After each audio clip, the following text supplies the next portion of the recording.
Hello and welcome.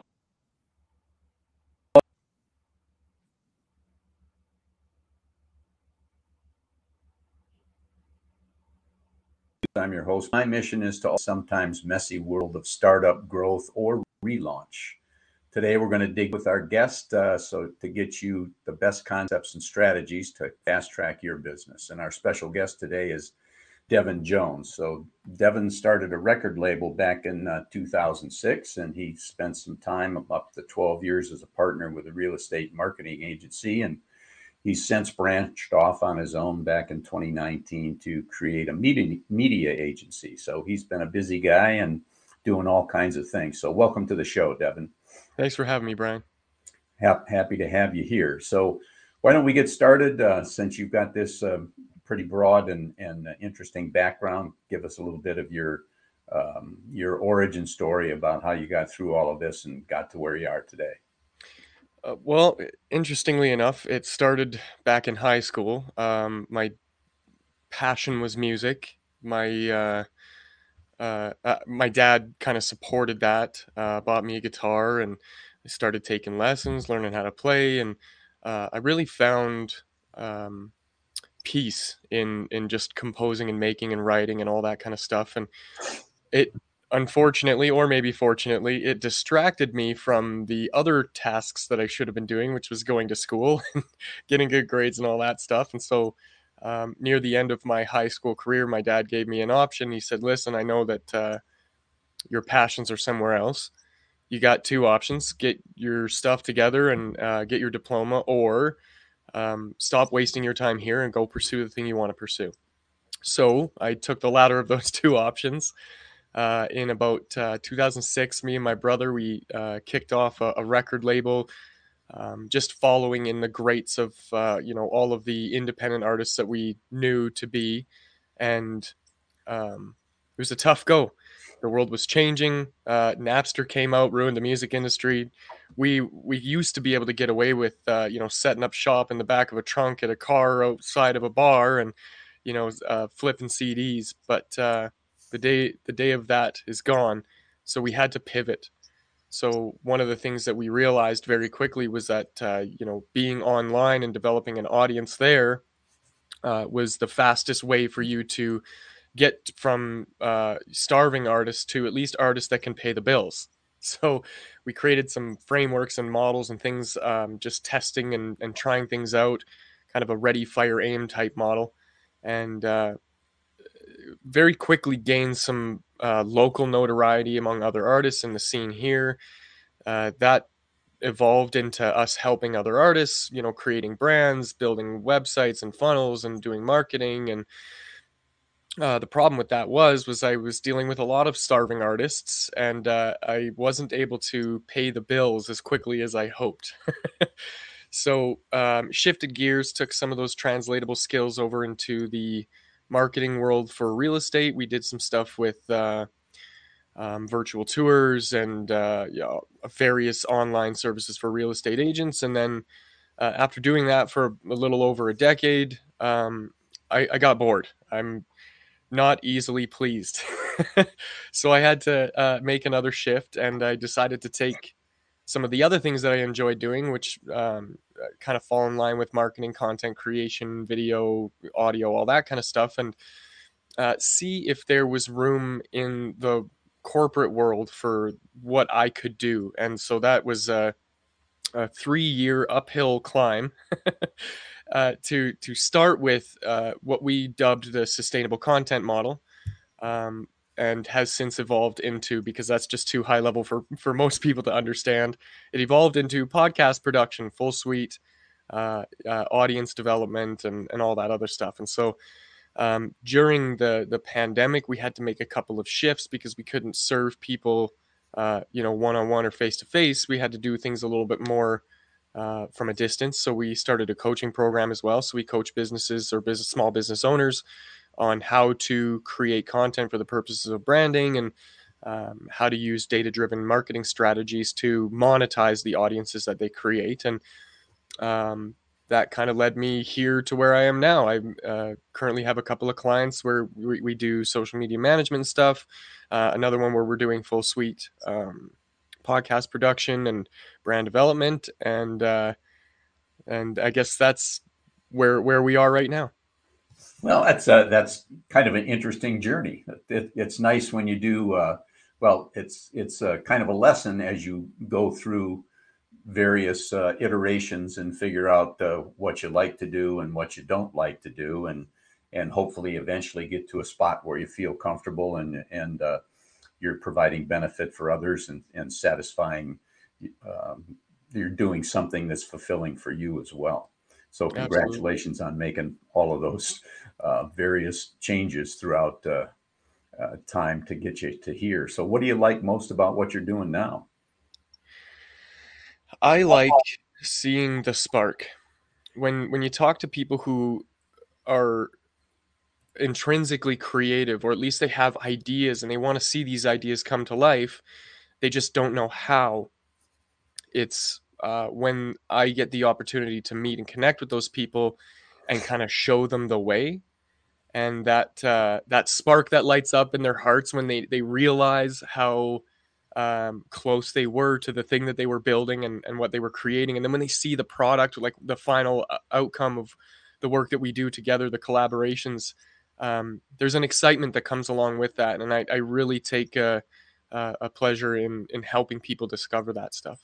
No, that's great. That's that. My basic philosophy is have fun, help others, and make money. So if you can combine it all into that, it sounds like you're doing that.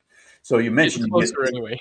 Yeah, you mentioned that you get bored a bit. I understand that, but let's say you're going to stick with what you're doing. It seems like you enjoy it, and let's pretend we were talking maybe 3 years from now. What would have to happen in that 3-year period for you to be completely satisfied and happy with where you are? Well, here's my problem. Because I'm so, scatterbrained, ADD, creative type person, I'm always in pursuit of the thrill of like the challenge, solving the problems, figuring something out. What I end up doing though in that process is creating systems and structures and frameworks and making things more efficient and automated and optimized. And then when it gets to that point, that's where it becomes a little bit boring for me. And so the cool part about what I see in the future of the business that I've been building is I will get to focus more on the problem solving, more on the creative aspects, and less on figuring out the systems and optimizing and, helping people, do the jobs they love. Because I think as an entrepreneur, one of the responsibilities that we're charged with is connecting people with passion with the thing they're passionate for. For example, part of my process is doing video editing. Now, I'm not exactly fond of sitting in front of a computer for 4 hours, assembling a video, but I know people who are. So if I can connect them to the thing that they're doing, they're more fulfilled, they're more happy, they're more efficient, and that's kind of part of what I think my responsibility has been as an entrepreneur, is just creating those opportunities for people to do what they love to do, and then that allows me the chance to focus more on that, the creative aspects, being the problem solver and looking for challenges to overcome. Hey, I understand that because it sounds similar to a story I had with a previous client that was more on the creative side of things, but was caught up in doing the process stuff, the technical stuff, keeping track of everything and that sort of thing. And we were able to help him out with a platform that gave him complete control of everything, and allowed him to be the creative and still control everything, but not necessarily have to do everything. So, there's a way to get that done. Yeah, that's the dream. Yeah. So at the moment, are you billing? Do you bill monthly, or are you? What I've found is, and I started with what I knew, which was just an hourly rate, Okay. and as you become more efficient and better at your job, you realize how much you sell yourself short, but also, uh, you know, when you're in high demand and more than one person wants your time at the same time, you got to kind of put it up into the universe that, well, what is my time worth then to you to solve this problem? And so that evolved until I got to a place where I was like, I feel like I'm insulting people with an hourly rate.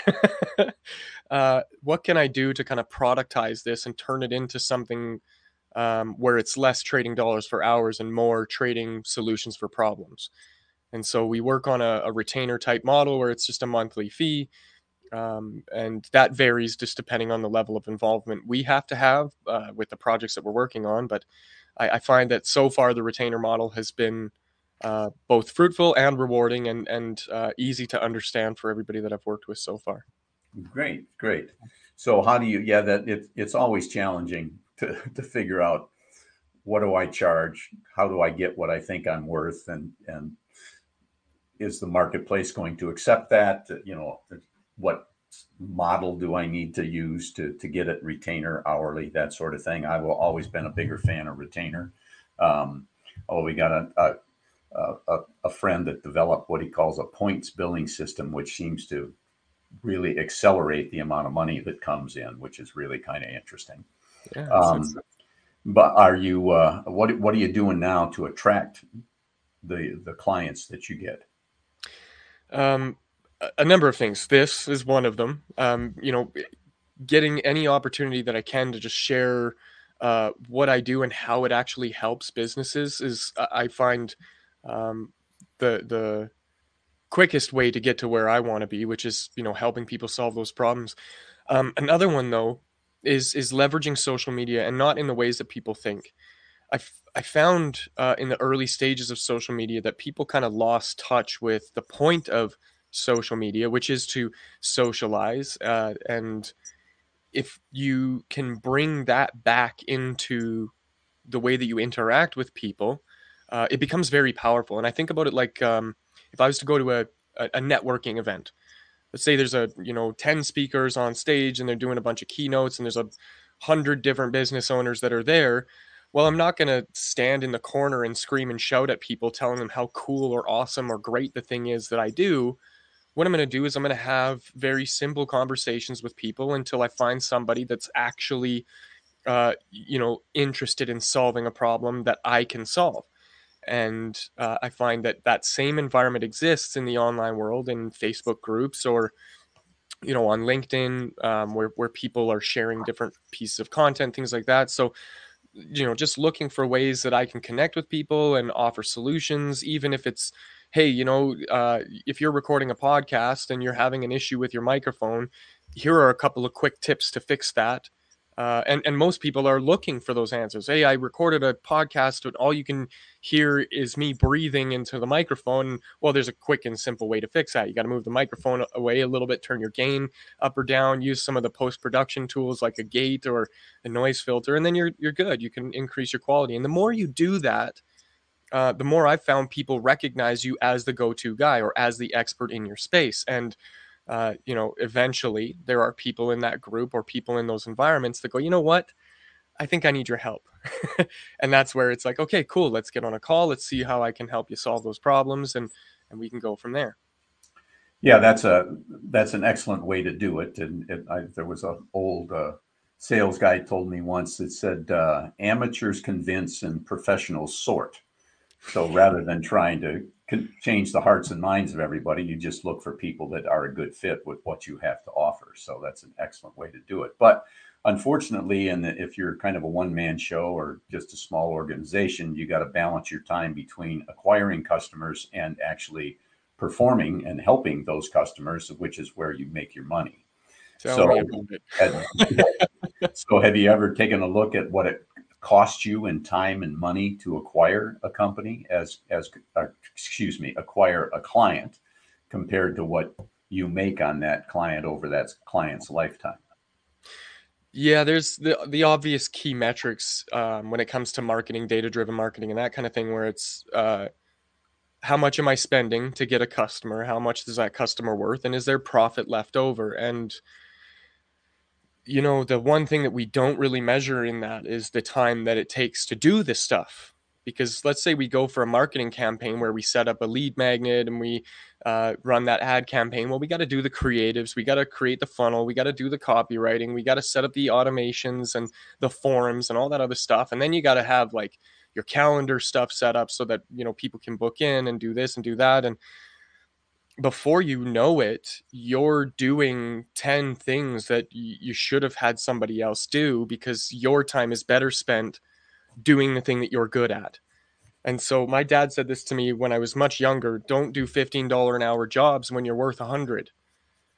And that's something that I took to heart very early on. And I've looked at ways that I can streamline what I do and how I can be efficient and optimize the stuff that I'm doing. But, you know, then there's other things like referrals. If I do a really good job working for you, Brian, and I help you create an outstanding podcast, somebody that watches your podcast a year from now is going to see that and go, who helped you make this? I need somebody like that. And so I didn't do any of that work. And so, Right. you know, how do we average this all out? It's such a nuanced thing. And so I try not to get lost in the weeds, you know, too close to the trees to see the forest. Right. Is the problem I think most people have. Well, then the one way to look at it, or one question to ask that will maybe help get to the answer is are you making all the money you want to make doing it the way that you're doing it? The short answer is no. I definitely want to be in a different place financially. That being said, I do believe in the supernova effect. If you burn fast and hot, you will burn out quickly. Whereas if you are a slow burn and you take your time and you're careful and you're thoughtful about the things you do and you serve your clients well, you create longevity in the work that you do. There's more of an opportunity to do what you do longer. And so I take that approach. I like to be patient. I like to go slow. I like to make sure that what I'm doing is intentional. And another thing that my dad taught me, actually, he said, take your time and get really good at something. And then when you're really good at it, stop taking your time. And the underlying moral of that story is to be efficient, right? And when you're really good at what you do, you can do it more frequently. You can do it more efficiently. You can do it more with purpose, and that's what grows your company, I think, in a way that's sustainable. Right. Well, first of all, it sounds like you have a very wise father who's been giving you some good advice all along the way. So that's something to be valued right there. He's been a cornerstone in my success. I can definitely say that much. Good. And also gave you the freedom to go out there and make your own mistakes if that's what you chose to do and that's where your heart was. So that's excellent. Yeah. Based on what you said, you know, I've worked with some people in the past who want to, like you, do what they do best and they have the most fun doing and where they produce the greatest results for the people that they're helping. And their philosophy was, you know, I'd give away 30 to 40% of what I make to find somebody that would deliver my ideal client to me on a regular basis, because that would allow me to spend more time helping the right people and making more money. So the more that I'd make, it would be well worth offsetting that with somebody that had the time, the specialty, and the expertise to bring me that. So is that something that? Yeah, so something that I've actually taken on as a recent project is there's a company called Deal Force. And essentially what they do is they take some of your criteria, they go out into the world and they use that criteria to source out people who are in that world looking for solutions for very, very specific problems. They are a pay for performance type scenario where you don't pay them until they get you a result. And the result is that you get on a call with somebody and have an opportunity to connect them to a solution. And so I love this model because it makes it easier to track how your efforts are benefiting, how they profit at the end of the day. So if I have to spend $1,000 over the course of a month, and out of that I find one customer that can pay me, a $3,000 retainer over the next 12 months, like that's a no-brainer in terms of, return on investment. And those types of companies or those types of salespeople or those types of people are really, really hard to find. Mm-hmm. But you can't hire them if you're not clear. And that's something that I recognized very early on as well, is I wasn't clear on the product. I wasn't clear on the offer. I wasn't clear on the solution and how to communicate that, the messaging and all that stuff. And you do need to fumble through that on your own to get that clarity. And so if it wasn't for me creating email templates and sending out 1,000 emails a day for 6 months at a time to try and figure out my messaging, I wouldn't have been clear. And so I would be paying a company essentially to burn my money because I would be on the wrong calls with the wrong people. And I would probably have given up on that solution had I not had that clarity. So that's a double-edged sword, I think, but one that is worth wielding. Right. Well, what you have to do, and I guess in any position or business, is decide what your ideal client looks like, or what some people call your minimum viable customer. Yes. So, they've got to have at least these 3 specific criteria to meet. Otherwise, I don't want to talk to them.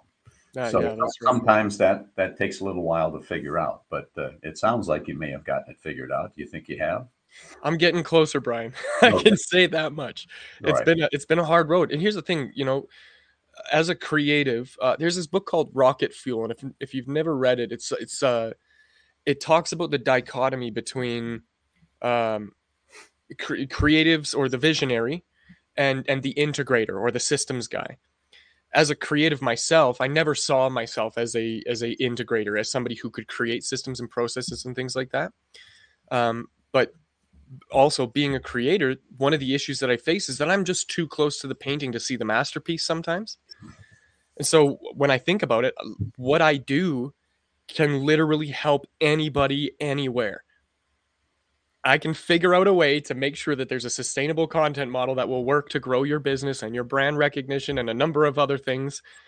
But that is too broad for most businesses. And so I found it hard to narrow in on that one industry or that one thing. And it was, in fact, a conversation I had with Gary Bird. He's got I think a 7 or 8 figure marketing agency, but he focuses only on dental practices.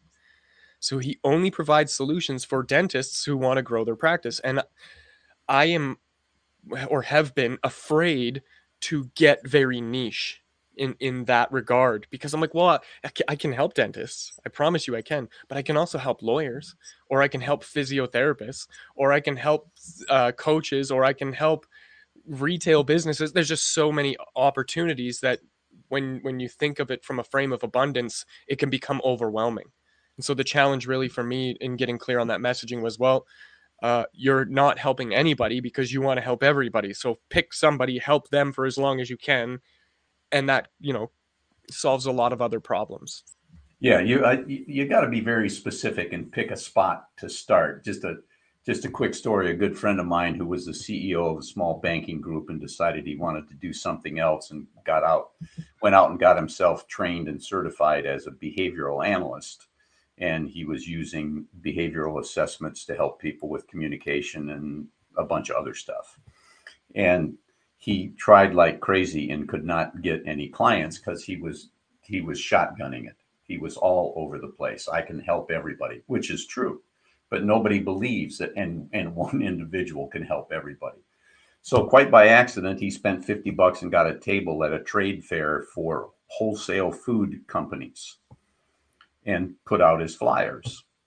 And some guy came by and was looking at a flyer, and he said, "Are you a specialist with wholesale food companies?" And he was smart enough to say, yeah, I am. And boom, his business took off. So he became the go-to guy for this with wholesale food brokers in the entire eastern half of the United States. And then if he wanted to, he could build another silo. So it boils down to picking the spot that you want. Have you got one spot? If somebody had what, as the saying goes, gun to your head, that you would pick and get started with? Yes. Yes, I do. And it was a very, very similar story, actually. For me, I was like, yeah, we can do sustainable content models for all types of businesses. Here's how it works here. Here's how it works here. And I'm just a squirrel who's eaten too many rotten grapes. I was a nut. And finally, the customer that I took on, where I found it to be the most beneficial, was actually a lawyer.